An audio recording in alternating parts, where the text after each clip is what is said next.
অরূপ বিশ্বাসের সুরে এবার সৌগত রায়। যাদবপুর নিয়ে কড়া হুঁশিয়ারি দিয়েছেন সৌগত রায়। তিনি বলছেন যে তৃণমূলের 2-3 হাজার ঢুকলে কোথায় বাঁচবে। প্রেসিডেন্সির মতো এখানেও এখনো পুলিশ নিয়ে ভাবতে হবে। প্রশাসনিক ব্যবস্থা নিলে হাজার খানেক পুলিশ ঢুকে যাবে।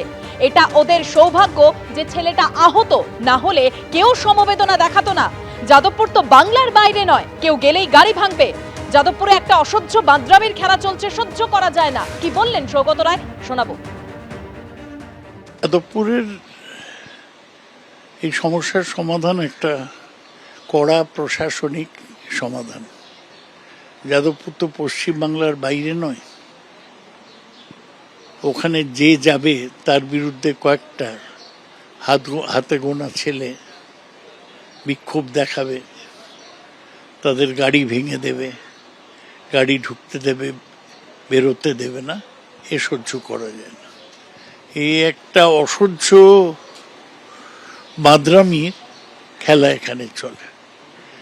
এর আগে বাবুল সুপ্রিয়কে আটকেছে, এরাই এর আগে জগদীপ ধনকরকে আটকেছে, এবার এরা ব্রাত্যকে আটকালো, ঢুকতে বাধা দিল, বেরোতে বাধা দিল।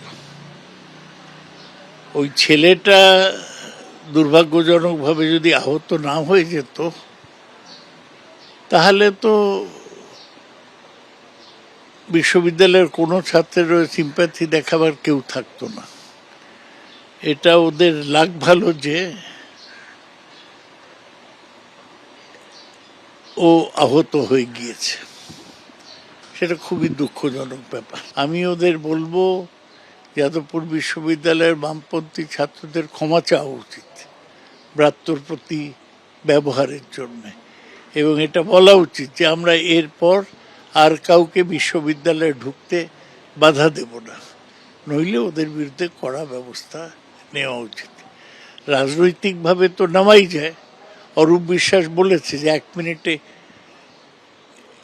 যাদবপুরে আমরা দখল করে নিতে পারি। যদি 2-3 হাজার মানুষ ঢুকে যায় তৃণমূলের সমর্থক, কোথায় পালিয়ে বাঁচবে এরা? সলিউশন হচ্ছে আলটিমেটলি প্রেসিডেন্সি কলেজে যেরকম হয়েছিল, একদিন পুলিশ ঢুকলো, পরের দিন নকশালরা পালিয়ে গেল। এখানে সেই রকম কিছু ভাবতে হবে। প্রশাসনিক ব্যবস্থা নেব না রাজনৈতিক ব্যবস্থা নেব, এই সিদ্ধান্ত মুখ্যমন্ত্রী স্তরে হবে। রাজনৈতিক ব্যবস্থা নিলে 2-3 হাজার তৃণমূলের লোক ঢুকে যাবে, তারপর থেকে আর ওরা আসবে না। আর প্রশাসনিক ব্যবস্থা নিলে 1000 খানেক পুলিশ ঢুকে যাবে, তারপর থেকে ওরা আসবে না।